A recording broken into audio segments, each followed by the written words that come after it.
Урматтуу төрага, урматтуу депутаттар, мен 3-4 маселе боюнча кайрылайын деп чыктым.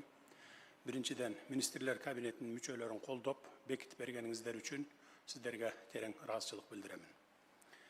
Экинчиден, жакында жогорку кеңеште бир окуя болду. Аны баарыңыздар жакшы билесиздер. Айрым депутаттар бөлүп жарууга аракет кылышты, тиги тарап, бу тарап деп.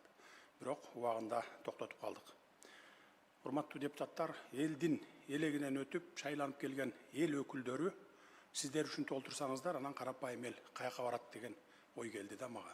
Ошондуктан мындан ары андай терс иштерди жасабайлы, мындай бөлүнүп жарылуу мамлекеттүүлүккө коркунуч жаратат.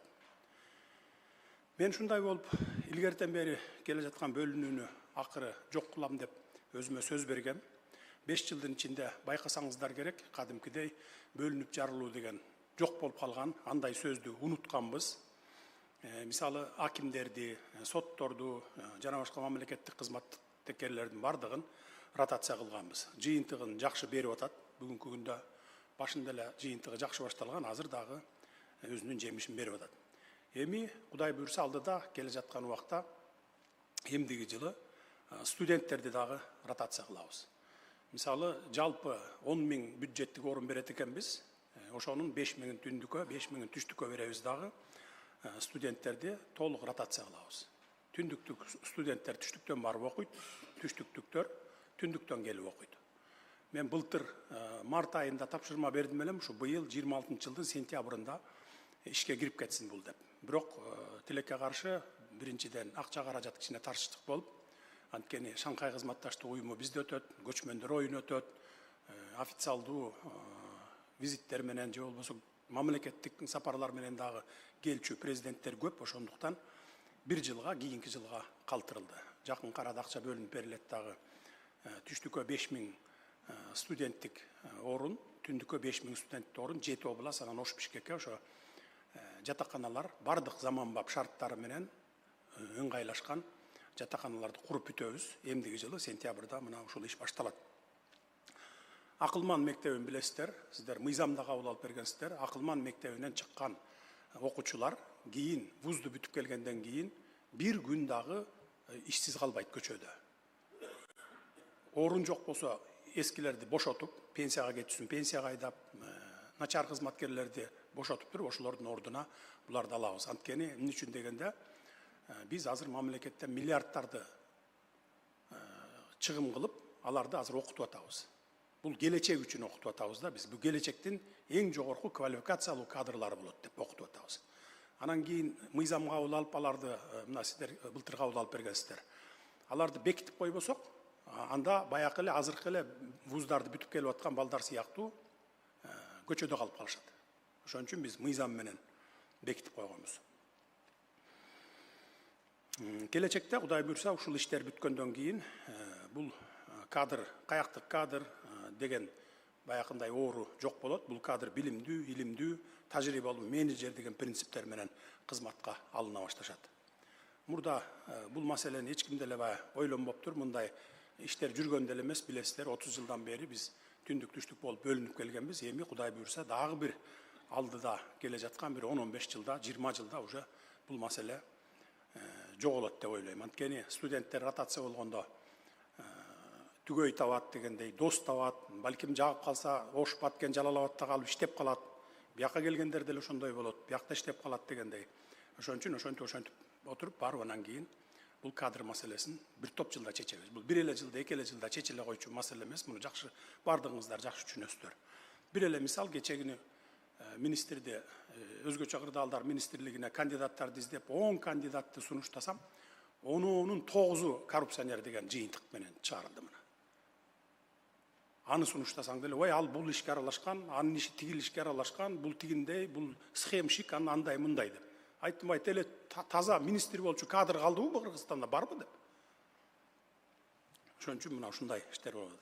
Биз силер дагы, мен дагы элге убада берип келгенбиз, шайланып келгенбиз. Таза иштейбиз, мамлекет үчүн иштейбиз, келечекти түзүп кетебиз, коррупцияны жок кылабыз дегенбиз. Ошон үчүн ошол берген антыбызды, ошол убадаларыбызды аткарышыбыз керек.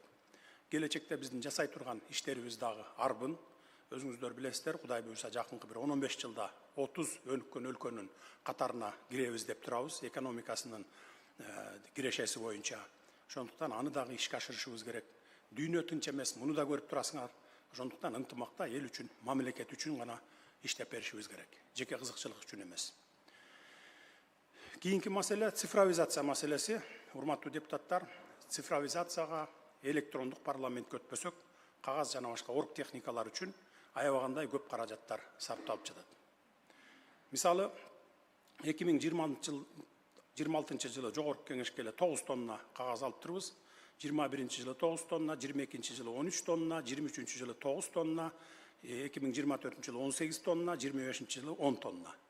Жалпылап айтканда 5 жылда 65 тонна кагазды кетириптирбиз. Бул бир гана кагаз үчүн, A4 форматындагы кагаз үчүн. Башка дагы чыгымдар бар. Биз кагаздарды чет өлкөдөн алып келебиз, импорт кылып алып келебиз. Ошондуктан биз импорттон кетишибиз керек. Биз бул эле тармакта эмес, бардык тармактарда импорттон кетүү боюнча 5 жылдан бери үзүрүлүү, тынымсыз эмгек кылып келатабыз, үзүрүн берип атат. Мисалы, мына күнүмдүк керектелүүчү тамак ашты камсыз кылууда 9 тамак аштын түрүнөн 6 тамак аштын түрүн биз өзүбүз камсыздай баштадык. Мурда экспорттоп келчүбүз. Мисалы, мына сүт, картошка, жашылчалар, эт, жумуртка, кант өзүбүз камсыз кыла баштадык. Un, мөмө жемиш, өсүмдүк майын дагы деле импорттоп келебиз. Эми мөмө жемиш менен өсүмдүктү аракет кылып атабыз, жакын арада буга да жетебиз. Кудай буйруса өзүбүз камсыз кылабыз.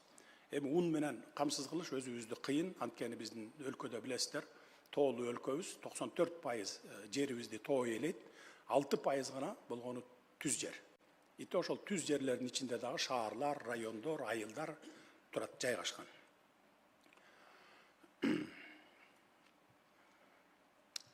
Башка тармактарда дагы, мисалы, курулуш тармактарында, жана башка бүт бардык тармактарында импортту азайтуунун үстүндө иштеп жатабыз.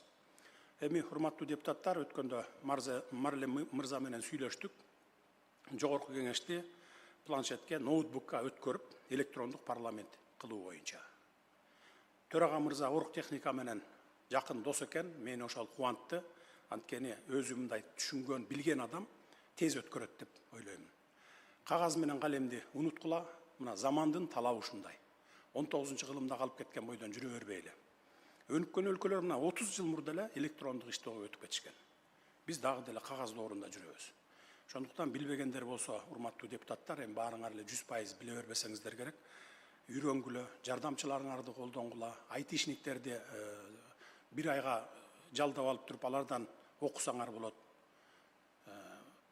Аюуну деле мына адам заты велосипед тепкенди үйрөтүп койду го, ага караганда адамбыз го, биз деле тез эле үйрөнсө болот. Буган өтүп алсаңар, мисалы, ноутбукка, планшетке өтүп алсаңар, бир эле адам кабинетте отуруп, мисалы, бардык материалдарды, долбоор болобу, мыйзамдын өзүн болобу, же жана башка документтерди бир эле адам таратып коет.